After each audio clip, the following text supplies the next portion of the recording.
definitely have had a situation where you couldn't get into your Nissan Altima because the battery is not working on your remote. So I faced a similar problem, but let's see if it is working now. See, it's not working right now. I'm trying to unlock it. It's not opening, and the key is near this, the fob is near this. Still it did not open. So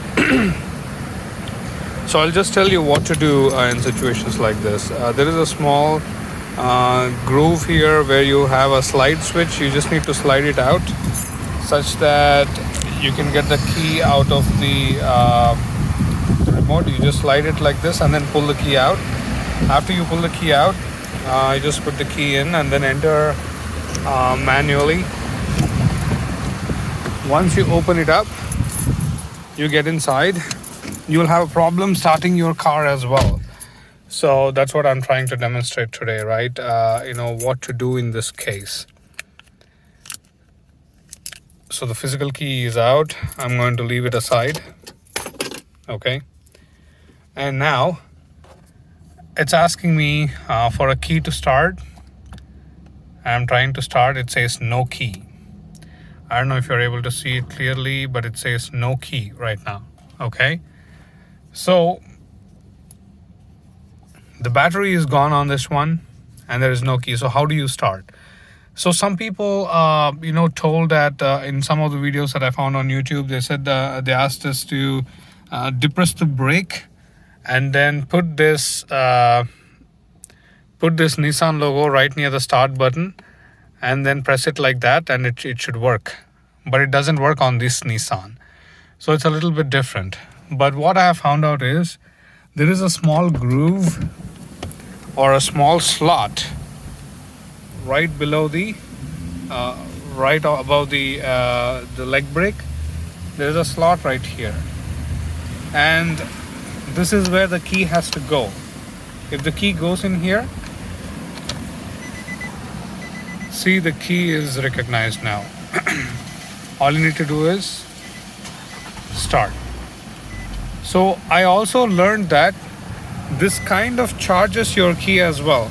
So you can leave your key here and then you can run your car. And the good part here is you don't even need to have your physical key in that. It's just the fob. So the fob lets you start your car even though your battery is, the fob's battery is out. So you saw my car wasn't opening with the battery, so definitely there is no battery in this.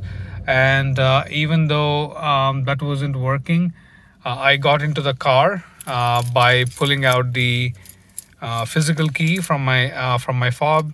And after that, in some Altimas it is said that you just need to come to the start-stop button. You need to depress the brake and then press the start-stop button with the part showing the logo, right?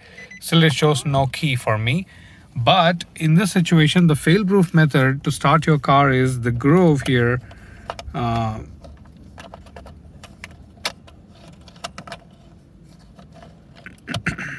There is a groove here in which the key fob goes in, and then now it's showing me to depress the brake and then press start, and it starts. So this is all you need to do, people, if your battery is gone and you're not able to start your car.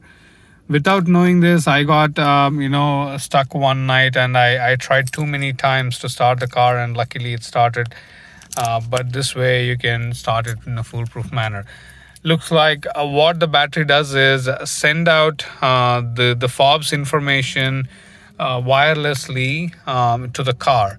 So if you do not have battery, this reads your fob directly. And you can also leave the physical key inside and also put it inside. So it doesn't matter how you do it. It will still work.